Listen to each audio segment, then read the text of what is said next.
Hey guys, so this is Sailboat Parts Explained. We're going to go through some common sailing boat anatomy and a little bit about their uses in this video. So let's get into it. So first we'll talk about some sailboat directional terms that I'll be using during the video. First we have forward, which is towards the pointy end of the boat. It's where the boat will be moving forward when in motion. As opposed to aft, which is the back, kind of posterior side of the boat. You can see and visualize this better from above with this image. So that's forward and aft. And some slightly more sailing specific terms are going to be port, which is if you are facing forward in the boat, port is this left side of the boat from the center line all the way over to the edge. So that's kind of the boat's left if forward was where it was facing.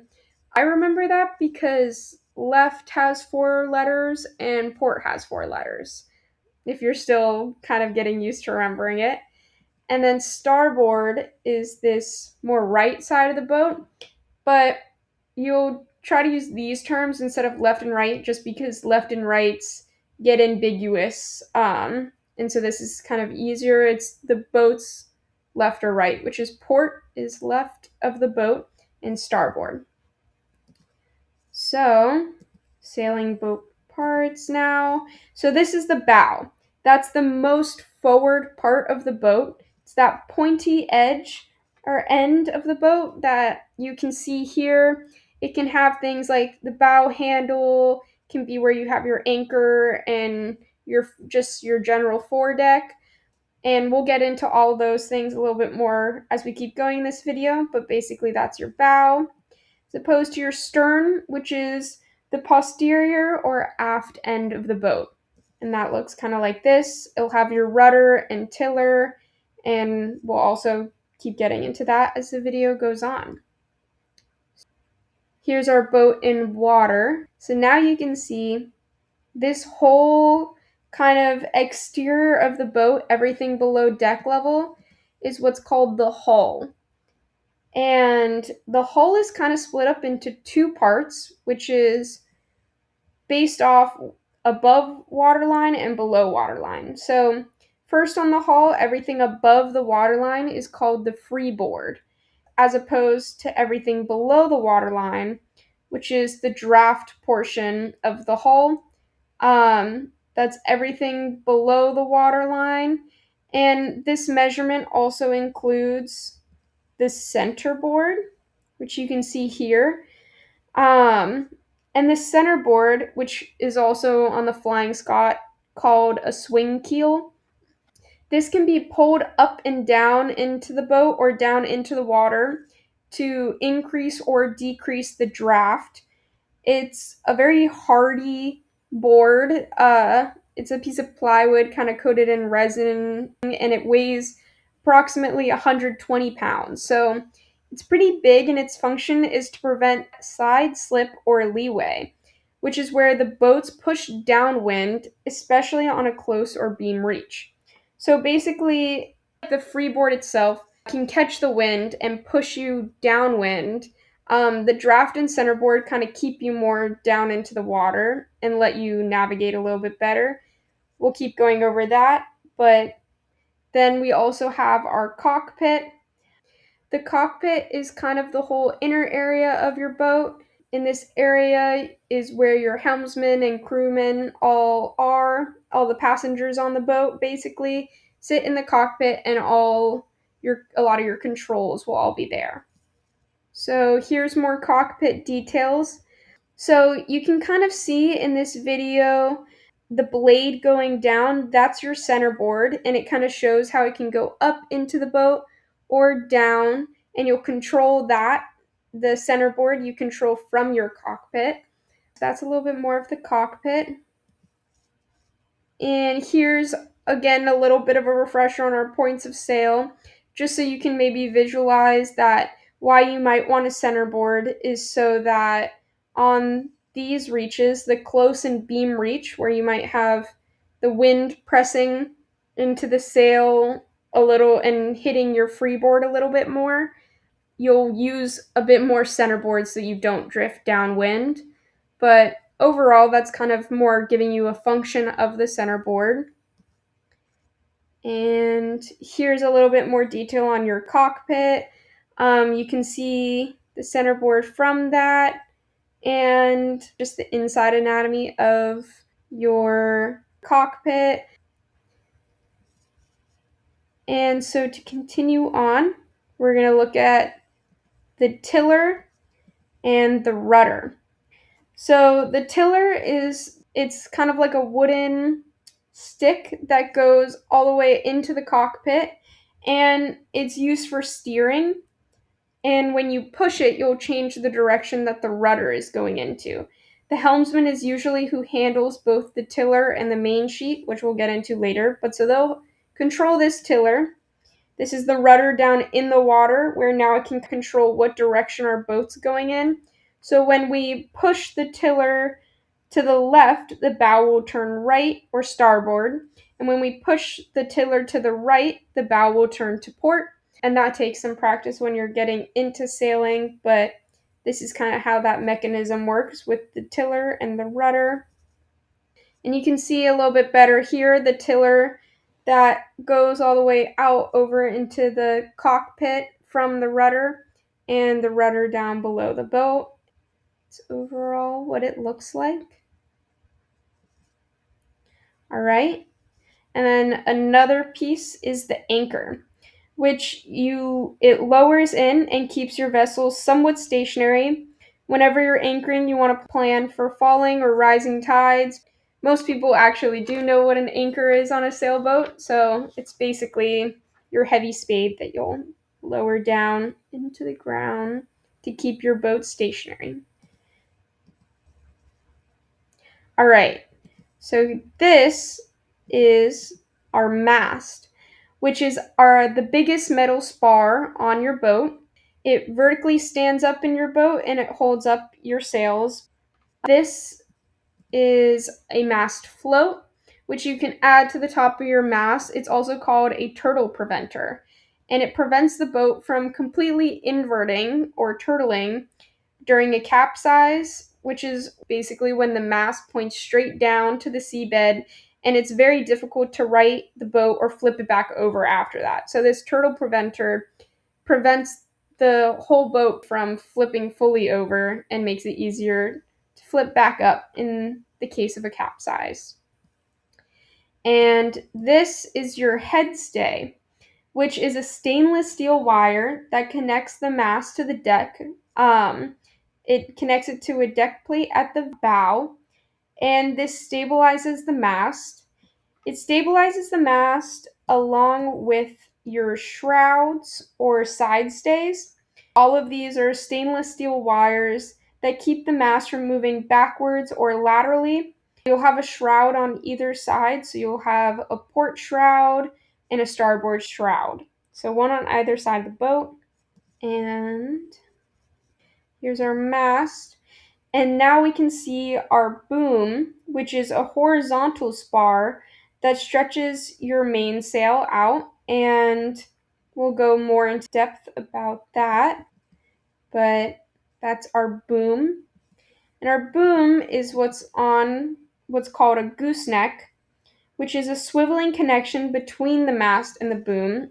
So you can see that it's kind of on a swiveling joint and it slides into that track. So that's kind of how you'll connect your boom to your mast. That's what's called the boom. And so the boom can now swing back and forth, which is very useful and you need for your mainsail to change with the wind. And we'll keep going into that. So then you'll have your boom lift line, or what's also called your topping lift. And this is a line that runs from the top of the mast to the aft portion of the boom, the aft or the posterior portion of the boom. And this keeps the boom up when the mainsail is lowered. So the boom doesn't just fall into your cockpit when your mainsail is lowered. You'll tie this line onto the aft end of your boom. And then that's your boom lift line or your topping lift. And then in that part of running up your mast and across your boom is your mainsail. Your mainsail is the largest sail on the Flying Scot. And here are the names of the corners and the edges of your sail. So your tack is that lower portion where the boom meets the mast. That's the corner of your mainsail is called your tack. And then you have your head, which is the most upwards corner of your sail, the tallest corner. And you have your clew, and that's the most aft corner of your mainsail. It's on the very edge of your boom. You can also see that there are edge names as well as corner names. So the foot is what runs between the tack and the clew. The foot runs across the boom, where the luff goes from the tack to the head and is closest to the mast, and then your leech is your furthest away corner. It's closest to the boom lift line or your topping lift. And so your mainsail has what's called a mainsail halyard. So this is super important. It's a line that runs from the cockpit up the mast and is connected to the head of the mainsail. And so when you haul this line and pull it down, it is what hoists up your mainsail. This is part of your running rigging, which are ropes that control sails and others controls in the boat. So running rigging is things like your halyards, the rope that controls your centerboard, anything that you can kind of pull to control other things in the boat. And your mainsail halyard is part of that, is a very important piece of your running rigging. So your mainsail halyard is used to raise and lower your mainsail.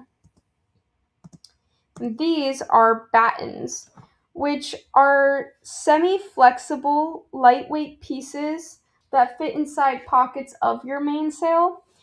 And their main function is to extend the sail surface to present more area to the wind.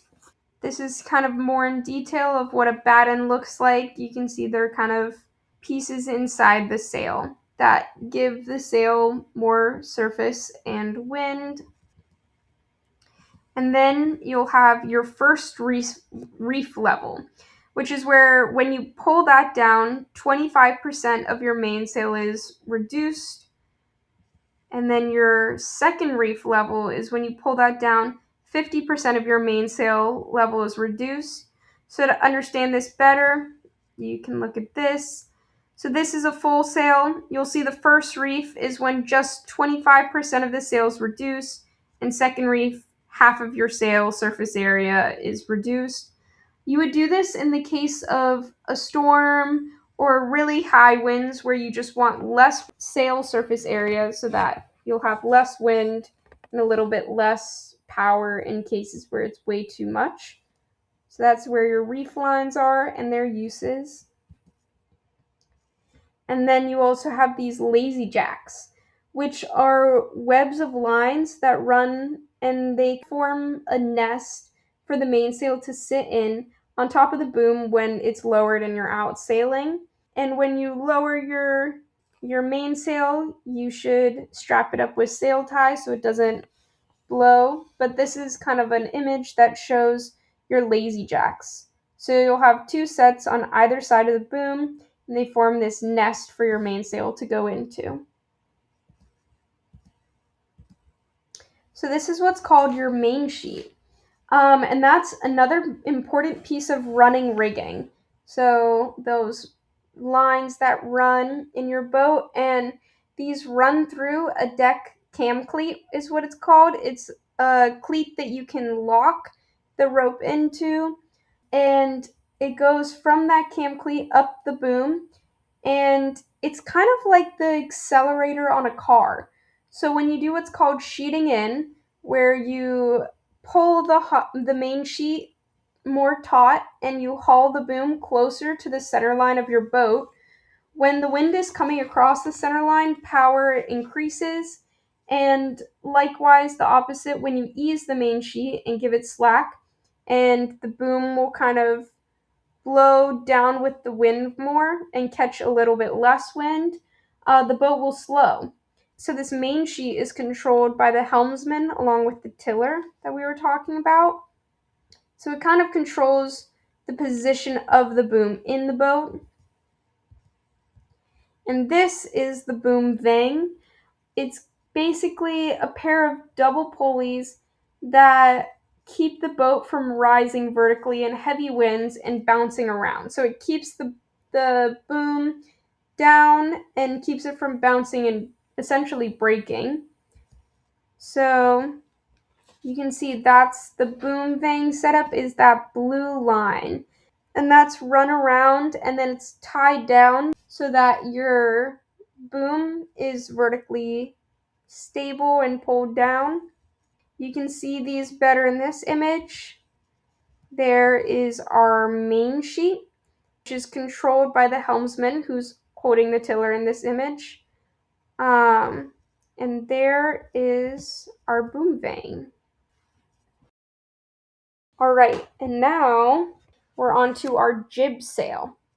So the jib sail is the head sail of a flying Scot. Usually the jib sail is controlled by a crewsman. It can be controlled by a helmsman if it is only one person running the boat, but usually it's controlled by a crewsman, and they'll pull it from side to side based off the wind and sailing goals. Our jib sail also has similar edges names to the mainsail. So it has a leading edge or luff, which is like the mainsail. It's the most forward part of the sail. It has the leech, which is the most aft part of the sail, like the mainsail. And it has the foot, which is that across the horizontally longer part of the sail. Along with the edge terms, we have similar corner terms. We have the tack, which is also the most forward corner, you could say. And then we have our head, which is the highest corner on our jib sail. And we have our clew, which is the most aft part of our jib sail. So coming from our jib sail head is our jib sail halyard. So the jib sail halyard is also running rigging that runs from the cockpit up the mast and connects to the jib head. When hauled down, it will hoist your jib sail, and when eased, your jib sail will lower, like how the mainsail has a halyard that hoists and lowers it. The jib sail has a halyard. And then from our clew corner, we have our jib sheets. So our jib sheets, you can see it a little bit better here. They'll run from either side of the mast back to the cockpit. And these jib sheets are ropes that control the jib sail when they're pulled to one side. So you'll have a starboard side jib sheet and a port side jib sheet. And when you want to change the angle of the jib, you'll ease, say in this image, the port jib sheet, which is red, is eased up, and the starboard jib sheet is pulled tight, and then it's cammed into a cleat, and the jib is held there. So those are our jib sheets, which are usually run from by the crewsman. And then lastly, from the tack corner, we have our jib downhaul line, which runs from the cockpit through a block up to the head of the jib sheet. And when the halyard is eased, this downhaul line, the jib downhaul line, can be pulled, and that's what lowers our jib sail. So, thank you guys so much for watching, and breezes!